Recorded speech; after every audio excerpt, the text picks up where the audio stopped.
தமிழகத்தில் வரும் 9ஆம் தேதி தஞ்சாவூர், திருவாரூர், நாகை மாவட்டங்களில் கனமழைக்கு வாய்ப்பு.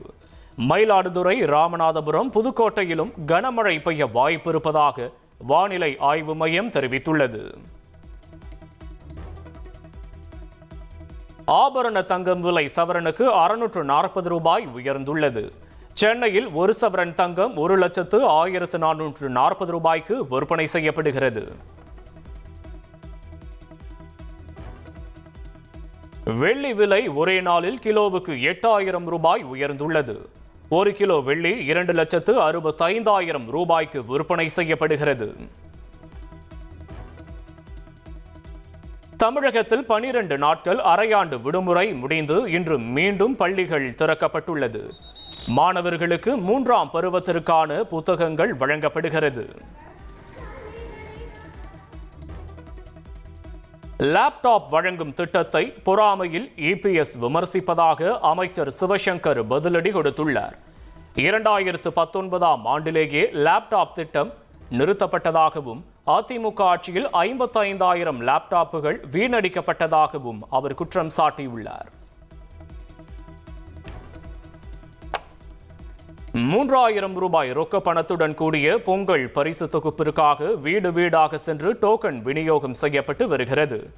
வரும் 8ஆம் தேதி முதல் பொங்கல் பரிசு தொகுப்பு வழங்கப்பட உள்ளது.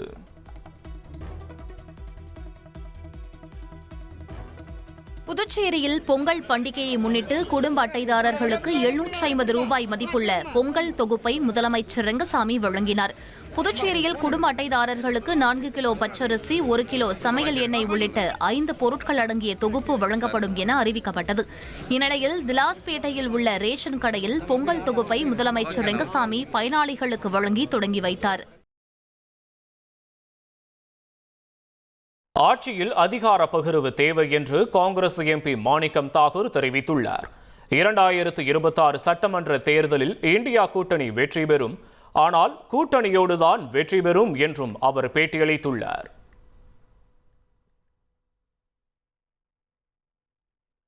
கூட்டணி விவகாரத்தில் முதல்வர் ஸ்டாலினும் ராகுல் காந்தியும் தான் இறுதி முடிவெடுப்பார்கள் என திமுக அமைப்பு செயலாளர் ஆர்.எஸ். பாரதி தெரிவித்துள்ளார். தனிநபர் கருத்துகள் கூட்டணியில் எந்த தாக்கத்தையும் ஏற்படுத்தாது என்றும் அவர் கூறியுள்ளார். ஆட்சி அதிகாரத்தில் அமமுக பங்கு வகிக்கும் என்று தஞ்சையில் நடைபெற்ற கட்சியின் பொதுக்குழு கூட்டத்தில் டிடிவி தினகரன் தெரிவித்தார். கூட்டணி குறித்து இந்த மாத இறுதிக்குள் அறிவிக்கப்படும் என்றும் கூட்டணியை பற்றி யாரும் கவலைப்பட வேண்டாம் எனவும் தொண்டர்கள் மத்தியில் அவர் பேசினார். தேமுதிக பொதுச் செயலாளர் பிரேமலதா விஜயகாந்த் தலைமையில் மாவட்ட செயலாளர்கள் கூட்டம் நடைபெற்றது. கூட்டத்திற்கு பின் செய்தியாளர்களை சந்தித்த பிரேமலதா கூட்டணி குறித்து நிர்வாகிகளின் கருத்துக்களை கேட்டு முடிவெடுக்கப்படும் என்று தெரிவித்தார்.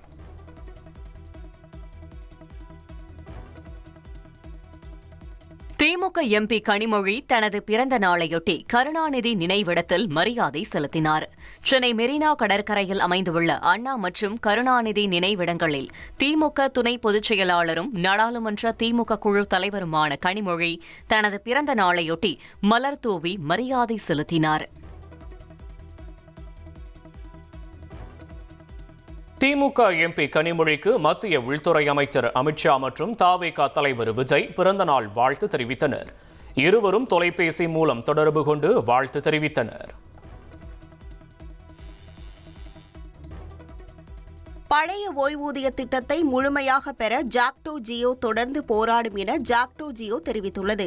ஜாக்டோ ஜியோ வெளியிட்டுள்ள அறிக்கையில் முதல்வர் அறிவித்த உறுதியளிக்கப்பட்ட ஓய்வூதிய திட்டம் அரசு ஊழியர்கள், ஆசிரியர்களுக்கு கிடைத்த முழுமையான வெற்றி கிடையாது என்று தெரிவிக்கப்பட்டுள்ளது. சத்துணவு ஊழியர்கள் உள்ளிட்ட பல்வேறு துறைகள் சார்ந்த 9 கோரிக்கைகளை வென்றெடுக்க ஜாக்டோ ஜியோ தொடர்ந்து களத்தில் நிற்கும் என்றும் கூறப்பட்டுள்ளது. திருச்சி ஸ்ரீரங்கம் கோயிலில் மத்திய உள்துறை அமைச்சர் அமித்ஷா சுவாமி தரிசனம். திருவானைக்காவல் கோயிலிலும் அமித்ஷா சுவாமி தரிசனம் செய்தார்.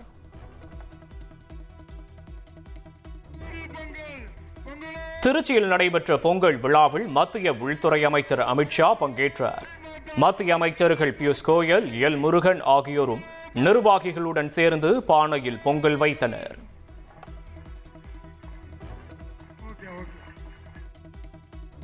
பிரசித்தி பெற்ற ஸ்ரீரங்கம் அரங்கநாதர் கோயிலுக்கு உள்துறை அமைச்சர் அமித்ஷா வருகையை முன்னிட்டு பாதுகாப்பு கருதி பக்தர்கள் அனுமதிக்கப்படவில்லை. வைகுண்ட ஏகாதசியின் 47ஆம் நாள் உற்சவத்தில் பெருமாளை தரிசனம் செய்ய வெளியூர்களில் இருந்து திரளான பக்தர்கள் வருகை தந்தனர்.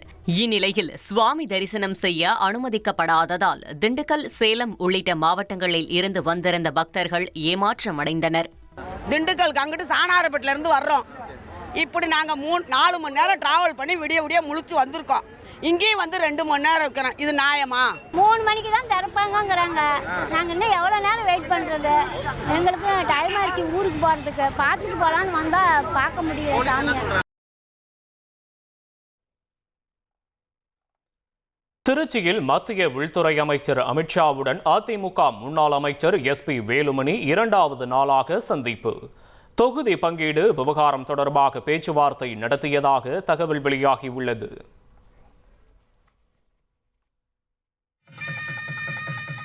வருவாய்த்துறையினரின் பயன்பாட்டிற்காக ரூபாய் 13.73 கோடியில் 155 புதிய வாகனங்களை முதலமைச்சர் ஸ்டாலின் கொடியசைத்து தொடங்கி வைத்தார்.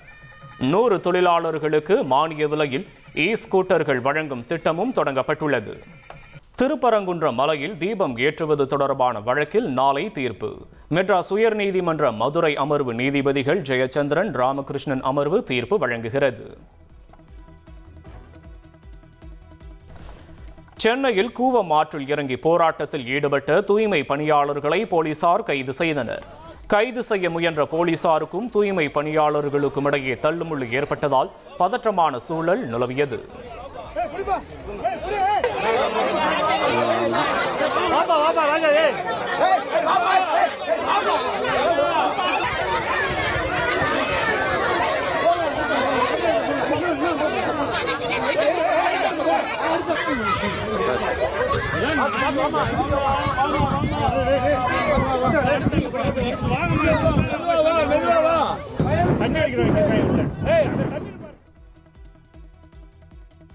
சம ஊதியம் கோரி சென்னையில் 11வது நாளாக இடைநிலை ஆசிரியர்கள் போராட்டத்தில் ஈடுபட்டனர். வாயில் கருப்பு பட்டை அணிந்து போராட்டத்தில் ஈடுபட்ட ஆசிரியர்களிடம் அதிகாரிகள் 2 மணி நேரத்திற்கு மேலாக பேச்சுவார்த்தை நடத்தி வருகின்றனர்.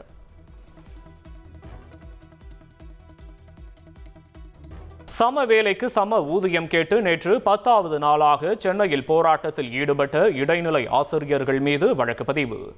650 பேர் மீது 3 பிரிவுகளின் கீழ் திருவல்லிக்கேணி போலீசார் வழக்கு பதிவு செய்துள்ளனர். சொத்து முடக்கம் தொடர்பாக அமலாக்கத்துறை நோட்டீஸை எதிர்த்து அமைச்சர் பெரியசாமி தாக்கல் செய்த மனு தள்ளுபடி. அமலாக்கத்துறை அதிகாரிகளை அணுக பெரியசாமிக்கு சென்னை உயர்நீதிமன்றம் அறிவுறுத்தியுள்ளது. இயக்குனர் பாரதி ராஜாவின் உடல்நிலை சீராக உள்ளதாக மருத்துவமனை நிர்வாகம் அறிக்கை வெளியிட்டுள்ளது. கடுமையான நுரையீரல் தொற்று இருப்பதால் ICUவில் சிகிச்சை பெற்று வருவதாகவும் தெரிவிக்கப்பட்டுள்ளது.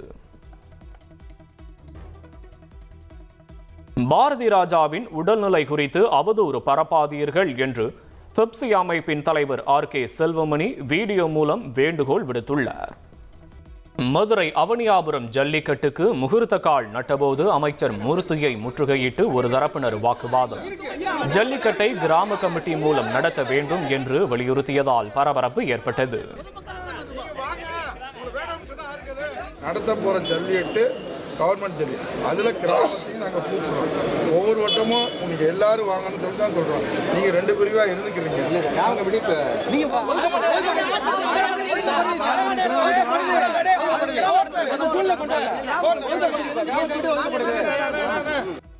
மதுரை பாலமேட்டில் ஜனவரி 16ஆம் தேதி ஜல்லிக்கட்டு போட்டி நடைபெறவுள்ள நிலையில் முன்னேற்பாடு பணிகள் தீவிரமாக நடந்து வருகிறது. பொங்கல் பண்டிகையையொட்டி மதுரையில் அவனியாபுரம், பாலமேடு, அலங்காநல்லூரில் ஜல்லிக்கட்டு போட்டிகள் நடைபெற உள்ளன. இந்நிலையில் பாலமேடு பேரூராட்சி நிர்வாகம் சார்பாக தூய்மை பணியாளர்கள் துப்புரவு செய்யும் பணியில் தீவிரமாக ஈடுபட்டு வருகின்றனர். மேலும் வாடிவாசலை புதுப்பிக்கும் பணி, பார்வையாளர் மாடம் அமைக்கும் பணி, வர்ணம் பூசும் பணிகள் மும்முரமாக நடந்து வருகின்றன. செங்கல்பட்டு அருகே கேஸ் சிலிண்டர் கசிந்து ஏற்பட்ட தீ விபத்தில் சிகிச்சை பலனின்றி 2 வயது குழந்தை உயிரிழந்த சம்பவம் அதிர்ச்சியை ஏற்படுத்தியுள்ளது. செங்கல்பட்டு மாவட்டம் காட்டாங்குளத்தூரில் பாரதி என்பவர் வசித்து வருகிறார். சம்பவத்தன்று தனது மனைவி வீட்டில் இல்லாததால் தனது 2 வயது குழந்தை திருக்குமரனுக்கு பால் காய்ச்ச அடுப்பை பற்ற வைத்துள்ளார். அப்போது எதிர்பாராத விதமாக சிலிண்டரில் கசிவு ஏற்பட்டு தீ விபத்து ஏற்பட்டுள்ளது. இதில் பாரதியும் அவரது 2 வயது குழந்தையும் பலத்த தீக்காயத்துடன் மீட்கப்பட்ட நிலையில் தீவிர சிகிச்சை அளிக்கப்பட்டது. இந்நிலையில் சிகிச்சை பலனின்றி குழந்தை திருக்குமரன் உயிரிழந்தது. தந்தை பாரதிக்கு தொடர்ந்து தீவிர சிகிச்சை அளிக்கப்பட்டு வருகிறது. கொடைக்கானலில் மீண்டும் உறைபனி நிலவுவதால் சுற்றுலா பயணிகள் உற்சாகம் அடைந்துள்ளனர். வாகனங்கள் மற்றும் செடிகள் மீது படர்ந்திருக்கும் பனியை ஆர்வமுடன் புகைப்படம் எடுத்து செல்கின்றனர்.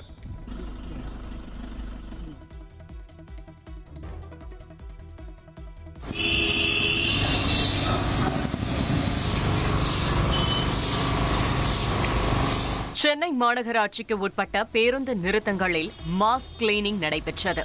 சென்னையில் உள்ள 1373 பேருந்து நிறுத்தங்களிலும் காலை 6 மணி முதல் 8 மணி வரை ஒரே நேரத்தில் தீவிர தூய்மை பணிகள் மேற்கொள்ளப்பட்டன.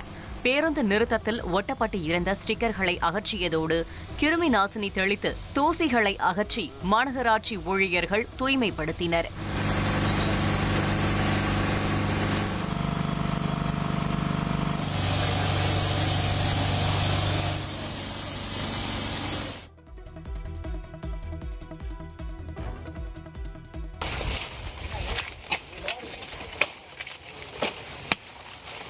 பொங்கல் பண்டிகையை முன்னிட்டு மதுரை மாவட்டம் மேலூர் வட்டாரத்தில் பயிரிடப்பட்டுள்ள கரும்புகளை அறுவடை செய்யும் பணிகள் தீவிரமாக நடைபெற்று வருகிறது.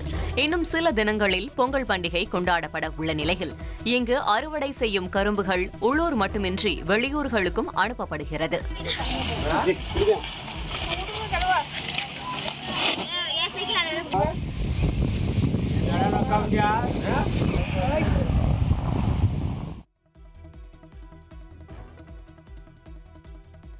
ராமேஸ்வரத்தை அடுத்த சேராங்கோட்டையில் கடல் சீற்றம் அதிகரித்து காணப்பட்டது. இதனால் மீனவர்கள் கடலுக்கு செல்லாமல் படகுகளை கரையில் நிறுத்தி வைத்துள்ளனர். மேலும் கடல் அரிப்பால் படகுகள் பாதிக்காமல் இருக்க உரிய நடவடிக்கை எடுக்க வேண்டும் எனவும் மீனவர்கள் கோரிக்கை விடுத்துள்ளனர்.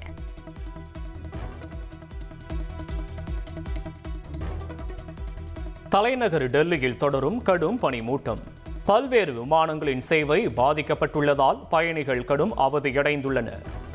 உத்தரப்பிரதேச மாநிலம் கிரேட்டர் நொய்டா பகுதியில் மணிப்பூரை சேர்ந்த பெண் தனது கொரிய காதலனை கத்தியால் குத்தி கொலை செய்த சம்பவம் பரபரப்பை ஏற்படுத்தியுள்ளது. கொரியாவை சேர்ந்த டக் ஹி யூவும் மணிப்பூரை சேர்ந்த லுஞ்சனா புமாயும் 2 ஆண்டுகளாக லிவிங் டுகெதர் முறையில் வாழ்ந்து வந்த நிலையில் டக் ஹி யூ குடித்துவிட்டு அடிக்கடி தகராறு செய்ததாக கூறப்படுகிறது. அதேபோல் மது அருந்திவிட்டு தகராறு ஏற்பட்ட நிலையில் டக் ஹி யூவை புமாய் கத்தியால் குத்தி கொன்றுள்ளார். போலீசார் புமாயை கைது செய்து விசாரித்து வருகின்றனர். நெல்லையில் 15 வயது மகளை பாலியல் வன்கொடுமை செய்து கர்ப்பமாக்கிய தந்தைக்கு தூக்கு தண்டனை. நெல்லை போக்சோ சிறப்பு நீதிமன்றம் அதிரடி தீர்ப்பு.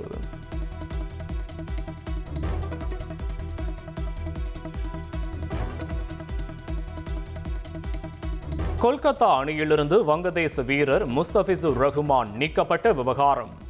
வங்கதேசத்தில் IPL போட்டிகளை ஒளிபரப்ப தடை விதித்து அந்நாட்டு தகவல் ஒலிபரப்பு அமைச்சகம் அதிரடி உத்தரவிட்டுள்ளது.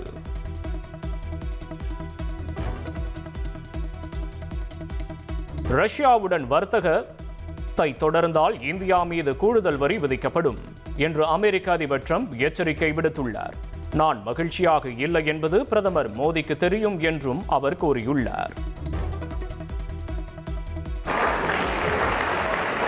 வெனிசுலா நாட்டின் இடைக்கால தலைமை அமெரிக்கா சொல்வதை கேட்காவிட்டால் மீண்டும் ராணுவ தாக்குதல் நடத்தப்படும் என அதிபர் டொனால்டு ட்ரம்ப் எச்சரிக்கை விடுத்துள்ளார்.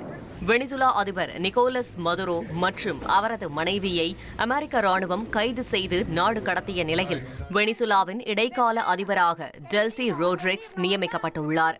இந்நிலையில் வெனிசுலாவை சீரமைப்பதில் அமெரிக்கா தீவிர கவனம் செலுத்தி வருவதாகவும் அமெரிக்காவின் கோரிக்கைகளை ஏற்று இடைக்கால தலைமை முறையாக நடந்து கொள்ளாவிட்டால் வெனிசுலா மீது இரண்டாவது ராணுவ தாக்குதலை நடத்த அமெரிக்கா தயங்காது என்றும் அதிபர் ட்ரம்ப் தெரிவித்துள்ளார். வெனிசுலா அதிபர் நிக்கோலஸ் மதுரோவை உடனடியாக விடுவிக்க கோரி அவரது ஆதரவாளர்கள் பேரணியாக சென்றனர். வெனிசுலா தலைநகர் கராகஸில் திரண்டு மதுரோவிற்கு ஆதரவாக முழக்கம் எழுப்பினர். அமெரிக்காவின் இந்த நடவடிக்கை வெனிசுலாவின் பாதுகாப்பு மற்றும் இறையாண்மையை மீறுவதாகும் என்றும் போராட்டக்காரர்கள் குற்றம் சாட்டினர்.